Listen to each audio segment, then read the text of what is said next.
من یتق اللہ یجعل لہ مخرج ویرزقہ من حیث لا یحتسب، جو تقوی اختیار کرتا ہے اللہ تعالیٰ اس کو وہاں سے رزق دیتا ہے، اس کو ہر تنگی سے راستہ دیتا ہے، اور وہاں سے رزق دیتا ہے جہاں سے اس کو وہم و گمان بھی نہیں ہوتا۔ حضرت مقداد رضی اللہ تعالی عنہ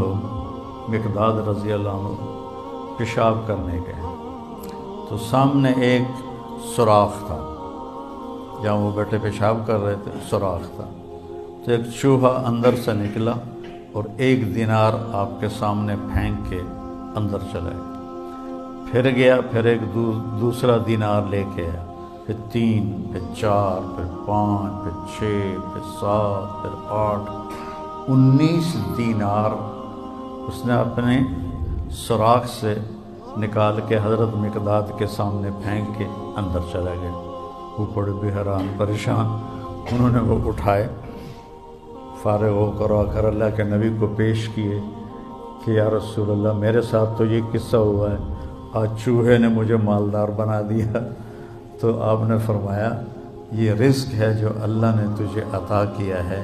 پھر یہ آیت پڑھی، من یتق اللہ یجعل لہ مخرج ویرزقہ من حیث لا یحتسب۔ اب یہ راستہ صرف مسلمان کے پاس ہے کہ اگر وہ تقوی اختیار کرتا ہے تو اسے اللہ وہاں سے دے گا جس کا اس کو وہم و گمان بھی نہیں ہوگا۔ من یتق اللہ یجعل لہ من امرہ یسرا، جو تقوی اختیار کرے گا اللہ اس کے لیے آسانیاں پیدا کر دے گا۔ من یتق اللہ یکفر عنہ سیئاتہ ویعظم لہ اجرا، جو تقوی اختیار کرے گا اللہ اس کے گناہوں کو معاف کر دے گا، صاف کر دے گا۔ یکفر کا مطلب ہوتا ہے نشان مٹا دینا، عفا کا مطلب ہوتا ہے چھپا دینا، اور تکفیر کا مطلب ہوتا ہے نشان مٹا دینا۔ اللہ ان کے گناہوں کے نشان مٹا دے گا اور ان کا اجر بہت زیادہ کر دے گا۔ ان تصبروا وتتقوا لا یضرکم کیدہم شیئا ان اللہ بما یعملون محیط۔ تم صبر اور تقوی اختیار کرو تو دشمن کی کوئی چال تمہارے اوپر کارگر نہیں ہوگی، اللہ ان کا گھیرا ڈالے ہوئے ہے، ان کے گرد گھیرا ڈالے ہوئے ہے۔ تقوی کی مثال کیا ہے؟ آپ کے پاس پیسے ہوں اللہ کے فضل سے تو آپ ہر چیز خرید سکتے ہیں، گھر خرید سکتے ہیں، گاڑی خرید سکتے ہیں، جائیداد بنا سکتے ہیں، سیر و تفریح کر سکتے ہیں۔ تو تقوی ایک ایسا سرمایہ ہے جس سے آپ دین کے ہر عمل پہ چل سکتے ہیں۔ تقوی ایک ایسا سرمایہ ہے جس پر آپ دین کے ہر عمل کو اپنا سکتے ہیں اور اس پہ چل سکتے ہیں۔ حضرت عمر نے کعب احبار سے پوچھا تقوی کیا ہے؟ قرآن میں مختلف تعبیرات ہیں تقوی کی۔ تو حضرت عمر نے پوچھا، کعب احبار یہودی عالم تھے، ایمان لائے تھے، تابعی ہیں، مت تقوی۔ فرمانے لگے کبھی کانٹوں بھرے راستے پہ چلے ہو؟ سبحان اللہ۔ کہنے لگے ہاں، اور اب میں تو کانٹے ہی کانٹے تھے، کوئی سبزہ تو تھا ہی نہیں۔ تو کہنے لگے پھر کیا کرتے ہو؟ کہ میں اپنا کرتا سمیٹ لیتا ہوں، دامن سمیٹ لیتا ہوں، اور کانٹوں سے بچا کے میں آگے نکل جاتا ہوں۔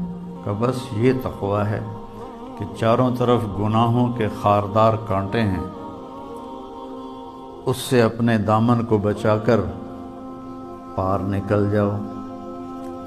اور دوسرا کہ لوگوں کے سخت رویے ہیں، کانٹوں کی طرح چبھتے ہیں، ایک جملہ آدمی کو ساری رات نہیں سونے دیتا، یہ اتنا زخم ہوتا ہے۔ جب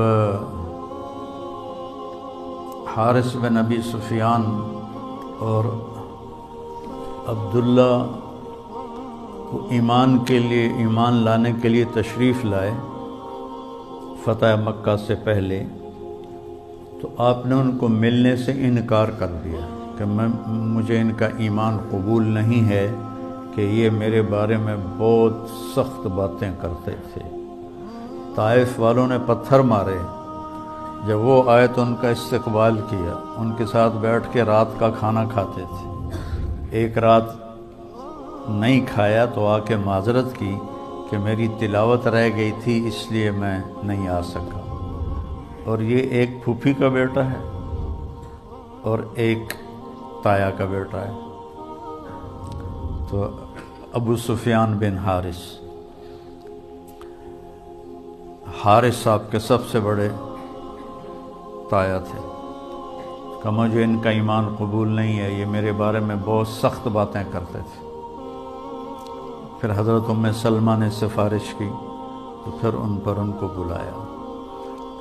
تو لوگوں کے سخت رویے کانٹوں کی طرح ایسے راستے میں ہیں، تو ان میں الجھنے کی بجائے دامن بچاؤ، کان بند کرو اور آگے چلے جاؤ، جواب دینے کے چکر میں نہ پڑو اور اپنے دل کو صاف کر کے آگے نکل جاؤ۔ تو روزے کا صلہ بتایا گیا ہے تقوی، کہ اس سے انسان کو تقوی حاصل ہوتا ہے، اللہ کی خشیت، اللہ سے حیا کو تقوی کہتے ہیں۔ ایک گناہ نہ کرنا کہ دوزخ میں جاؤں گا، یہ بھی ایمان کا حصہ ہے۔ ایک گناہ نہ کرنا کہ مجھے اللہ سے شرم آتی ہے، مجھے اللہ سے حیا آتی ہے، یہ حیا کا جو درجہ ہے یہ خوف کے درجے سے بڑا ہے۔ یا ایھا الذین آمنوا، یہ عزت صرف اس امت کو ملی ہے اور کسی امت کو یہ اعزاز نہیں ملا۔ کتب علیکم الصیام، تم پہ روزے ہم نے فرض کیے ہیں، کما کتب علی الذین من قبلکم، جیسے تم سے پہلے لوگوں پر ہم نے روزہ فرض کیا تھا تم پر بھی فرض کیا ہے۔ کیا ملے گا؟ لعلکم تتقون، تمہیں تقوی ملے گا۔ تقوی کی مثال کیا ہے؟ آپ کے پاس پیسے ہوں اللہ کے فضل سے تو آپ ہر چیز خرید سکتے ہیں، گھر خرید سکتے ہیں، گاڑی خرید سکتے ہیں، جائیداد بنا سکتے ہیں، سیر و تفریح کر سکتے ہیں۔ تو تقوی ایک ایسا سرمایہ ہے جس سے آپ دین کے ہر عمل پہ چل سکتے ہیں۔ تقوی ایک ایسا سرمایہ ہے جس پر آپ دین کے ہر عمل کو اپنا سکتے ہیں اور اس پہ چل سکتے ہیں۔